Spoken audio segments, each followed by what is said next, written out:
Eventos finais, capítulo 8. As cidades. Os primeiros construtores de cidades. Recebendo a maldição de Deus, Caim se retirou da casa do pai. Escolheu a princípio para si a ocupação de cultivador do solo, e então fundou uma cidade, chamando-a pelo nome de seu filho mais velho. Saíra da presença do Senhor, rejeitara a promessa do Éden restaurado, a fim de buscar suas posses e gozos na terra sob a maldição do pecado, ficando assim à frente daquela grande classe de homens que adoram o Deus deste mundo. Durante algum tempo, os descendentes de Noé continuaram a habitar entre as montanhas onde a arca repousara. Aumentando seu número, a apostasia logo determinou a divisão. Aqueles que desejavam esquecer-se de seu Criador e lançar de si as restrições de sua lei, sentiam um incômodo constante pelo ensino e exemplos de seus companheiros tementes a Deus. E depois de algum tempo, resolveram separar-se dos adoradores de Deus. Conseguintemente, viajaram para a planície de Sinear, nas margens do rio Eufrates. Ali resolveram edificar uma cidade, e nela uma torre de altura tão estupenda que havia de torná-la uma maravilha do mundo. As cidades são viveiros de vícios. A prossecução de prazeres e divertimentos centraliza-se nas cidades. Muitos pais que escolhem um lar na cidade para os filhos, pensando dar-lhes maiores vantagens, são desapontados, mas demasiado tarde se arrependem de seu terrível erro. As cidades de nosso tempo tornam-se depressa como Sodoma e Gomorra. Os muitos feriados animam a ociosidade. Os divertimentos excitantes, o teatro, corridas de cavalo, jogos, as bebidas alcoólicas, banquetes e orgias excitam ao extremo todas as paixões. A juventude é arrastada pela corrente popular. Foi-me revelado que as cidades se encherão de confusão, violência e crime, e que estas coisas aumentarão até ao fim da história da terra. Em todo o mundo as cidades se estão tornando viveiros de vícios. Por toda parte se vê e ouve o que é mau, e encontram-se estimulantes à sensualidade e ao desregramento. Juízos que sobrevêm às cidades. Terríveis abalos sobrevirão à terra, e os suntuosos palácios erigidos à custa de enormes despesas certamente se transformarão em montões de ruínas. Quando é retirada a mão de Deus que restringe, o destruidor começa sua obra. Então ocorrerão as maiores calamidades em nossas cidades. O Senhor faz advertências aos habitantes da terra, como no incêndio de Chicago e nos de Melbourne, Londres e da cidade de Nova York. O fim está perto, e cada cidade será transtornada de todos os modos. Haverá confusão em todas as cidades. Tudo que puder ser abalado há de ser abalado, e não sabemos o que virá em seguida. Os juízos serão de acordo com a iniquidade das pessoas e luz da verdade que elas tiveram. Quem dera que o povo de Deus tivesse uma ideia da impendente destruição de milhares de cidades, agora quase dominadas pela idolatria. Está próximo o tempo em que grandes cidades serão destruídas, e todos devem ser advertidos destes juízos vindouros. Edifícios à prova de catástrofes se transformarão em cinzas. Vi as mais dispendiosas estruturas de edifícios erigidos e que se acreditava serem à prova de fogo. E assim como Sodoma pereceu nas chamas da vingança de Deus, essas suntuosas construções também se transformarão em cinzas. Os lisonjeiros monumentos da grandeza de homens serão reduzidos a pó, mesmo antes que sobrevenha ao mundo a última grande destruição. Deus está retirando o seu espírito das ímpias cidades, as quais se tornaram como as cidades do mundo antediluviano e como Sodoma e Gomorra. Suntuosas mansões, maravilhas da habilidade arquitetônica serão destruídas num momento para outro, quando o Senhor notar que os proprietários excederam os limites do perdão. A destruição pelas chamas de majestosos edifícios que se presumia serem à prova de fogo é uma ilustração de como, em pouco tempo, a arquitetura da terra jazerá em ruínas. Os homens continuarão a erigir edifícios dispendiosos que custem milhões de dólares. Será dada especial atenção à sua beleza arquitetônica e à firmeza e solidez com que são construídos. Mas o Senhor me informou que, não obstante a extraordinária firmeza e o dispendioso aparato, esses edifícios terão o mesmo fim que o Templo de Jerusalém. A cidade de Nova York. Deus não tem executado sua ira sem misericórdia. Sua mão ainda está estendida. Sua mensagem precisa ser transmitida na grande Nova York. Deve ser mostrado ao povo como é possível para Deus, com um simples toque de sua mão, destruir os bens que eles acumularam para o último grande dia. Não tenho luz especial a respeito do que sobrevirá a Nova York, mas sei que um dia os grandes edifícios que estão ali serão demolidos pela ação construtiva e destrutiva do poder de Deus. A morte chegará a todos os lugares. É por isso que estou tão ansiosa de que nossas cidades sejam advertidas. Uma ocasião, achando-me eu na cidade de Nova York, fui convidada, à noite, para contemplar os edifícios que se erguiam, andar sobre andar, para o céu. Garantia-se que esses edifícios seriam a prova de fogo e haviam sido erigidos para glorificar seus proprietários e construtores. A cena que em seguida passou perante mim foi uma alarma de fogo. Os homens olhavam aos altos edifícios, supostamente incombustíveis, e diziam: estão perfeitamente seguros. Mas esses edifícios foram consumidos como se fossem feitos de pés. Os aparelhos contra incêndios nada podiam fazer para deter a destruição. Os bombeiros não podiam fazer funcionar as máquinas. Chicago e Los Angeles. Cenas que logo ocorreriam em Chicago e outras grandes cidades também passaram diante de mim. Ao avolumar-se a iniquidade e retirar-se o protetor poder de Deus, houve tempestades e ventos destruidores. Edifícios foram destruídos pelo fogo e deitados abaixo por terremotos.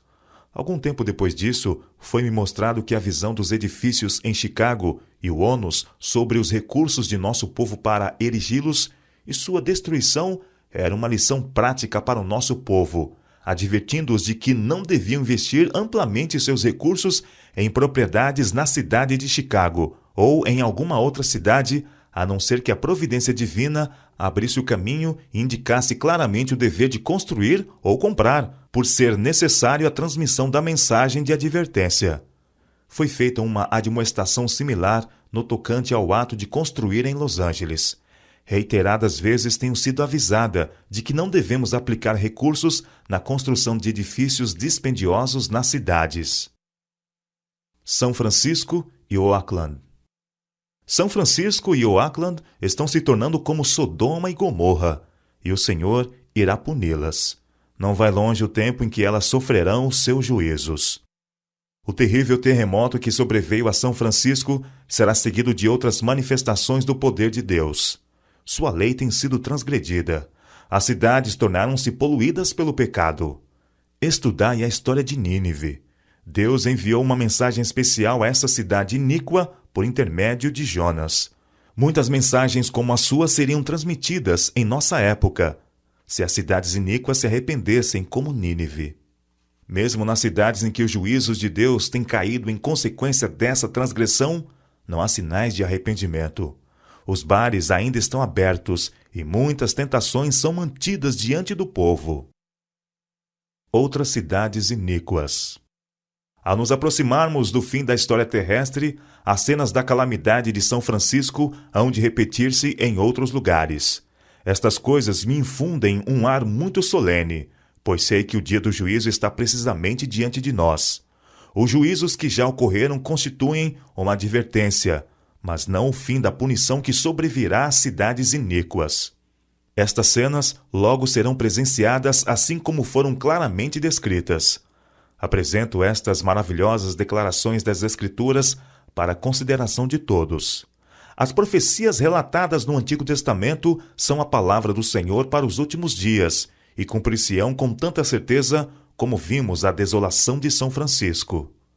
Tenho ordem de declarar a mensagem, dizendo que as cidades onde reina a transgressão, extremamente pecadoras, serão destruídas por terremotos, pelo fogo e por dilúvio.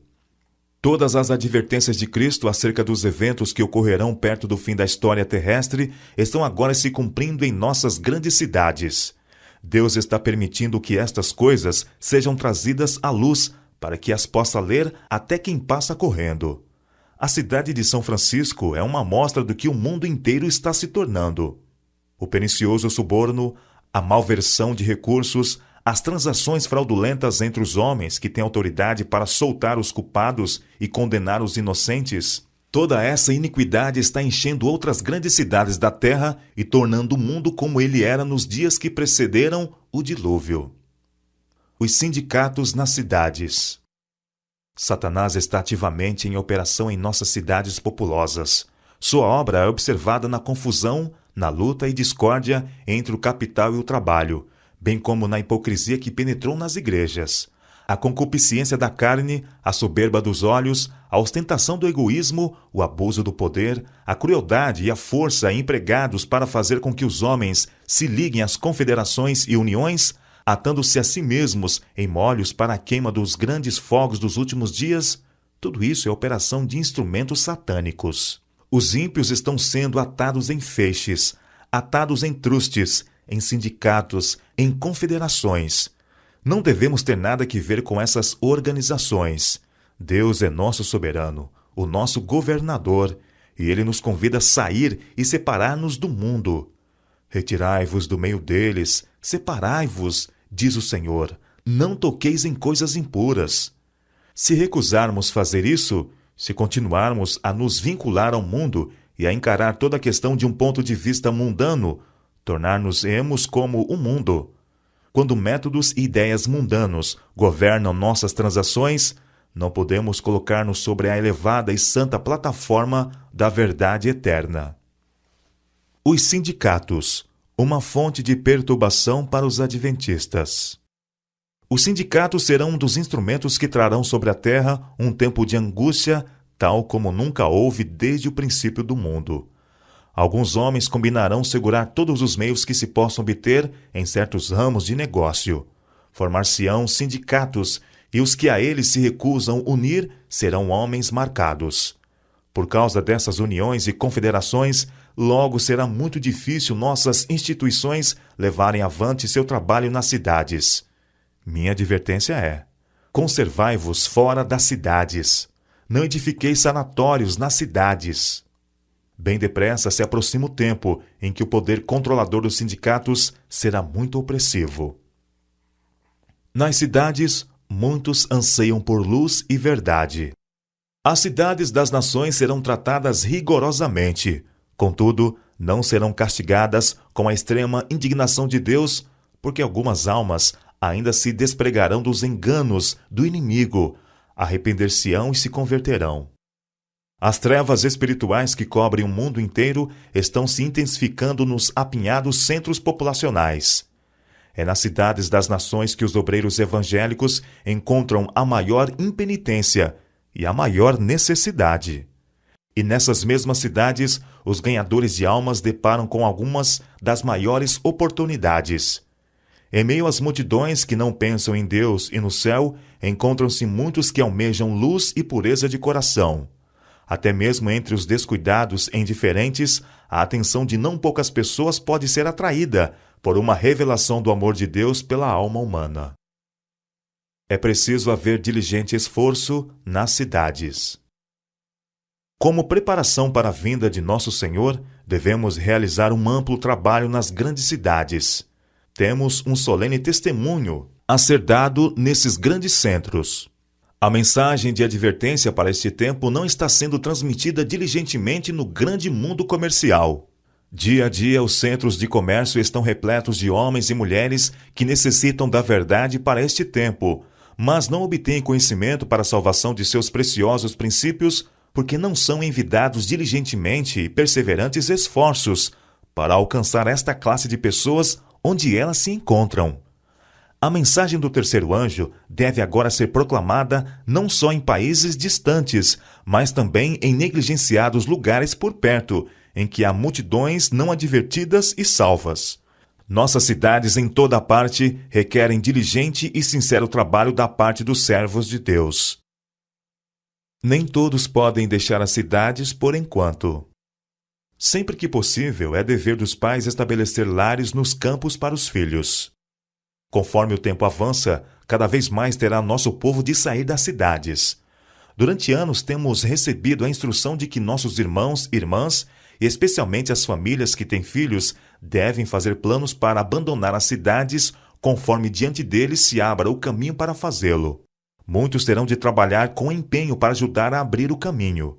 Mas até que seja possível saírem, durante todo o tempo que ali permanecerem, devem ser muito ativos em fazer trabalho missionário, por mais limitada que seja a sua esfera de influência. Nossas cidades estão se tornando cada vez mais ímpias, e cada vez mais se torna evidente que os que desnecessariamente nelas permanecem fazem-no pondo em perigo a salvação de sua alma. Cidades e vilas se acham embebidas no pecado e na corrupção moral. Todavia, existem Lós em toda Sodoma. Escolas, igrejas e restaurantes nas cidades. Muito mais se pode fazer para salvar e educar os filhos dos que, presentemente, não podem sair das cidades. Essa é uma questão digna dos nossos melhores esforços. Devem-se estabelecer escolas de igreja para as crianças que estão nas cidades, e em ligação com essas escolas, devem-se tomar providências para o ensino de estudos mais elevados, onde estes forem exigidos. Nossos restaurantes devem estar nas cidades, pois de outra maneira os obreiros desses restaurantes não poderiam alcançar o povo e ensinar-lhe os princípios do viver sadio.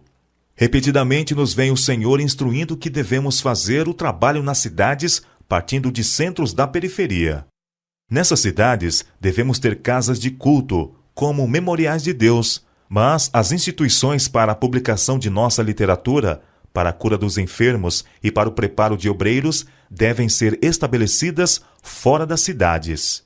É especialmente importante que nossos jovens sejam protegidos das tentações da vida citadina. Não são aconselhadas mudanças precipitadas. Cada qual tome tempo para considerar cuidadosamente e não ser como o homem da parábola que começou a edificar e não pôde terminar. Nenhuma mudança se deve fazer sem que tal passo e tudo o que ele implica sejam cuidadosamente considerados. Tudo pesado. Pode haver indivíduos que agem precipitadamente e entram em algum negócio de que nada sabem. Deus não exige tal coisa. Nada se faça de maneira desordenada, para que não haja grande perda ou sacrifício de propriedade, devido a discursos ardentes e impulsivos que despertam um entusiasmo que não é segundo a vontade de Deus, para que por falta de equilibrada moderação e devida contemplação e de sadios princípios e propósitos, uma vitória que necessitava ser ganha se transforme em derrota. O sinal de fuga das cidades. Não vem muito distante o tempo em que, como os antigos discípulos, seremos forçados a buscar refúgio em lugares desolados e solitários.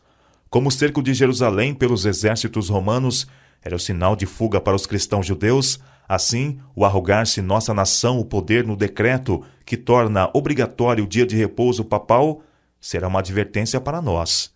Será então tempo de deixar as grandes cidades, passo preparatório ao sair das menores para os lares retirados em lugares solitários entre as montanhas. Alguns justos ainda estarão nas cidades, depois que for aprovado o decreto de morte. No tempo de angústia, fugimos todos das cidades e vilas, mas fomos perseguidos pelos ímpios, os quais entraram nas casas dos santos com a espada. Ao deixarem os santos as cidades e vilas, eram perseguidos pelos ímpios que os procuravam matar. Mas as espadas que se levantavam para matar o povo de Deus quebravam-se e caíam tão impotentes como uma palha. Anjos de Deus escudavam os santos. Posto que um decreto geral haja fixado um tempo em que os observadores dos mandamentos poderão ser mortos, seus inimigos, em alguns casos, se antecipam ao decreto e, antes do tempo especificado, se esforçam por tirar-lhes a vida. Mas ninguém pode passar através dos poderosos guardas estacionados em redor de toda a alma fiel. Alguns são assaltados ao fugirem das cidades e vilas, mas as espadas contra eles levantadas se quebram e caem tão impotentes como a palha. Outros são defendidos por anjos sob a forma de guerreiros.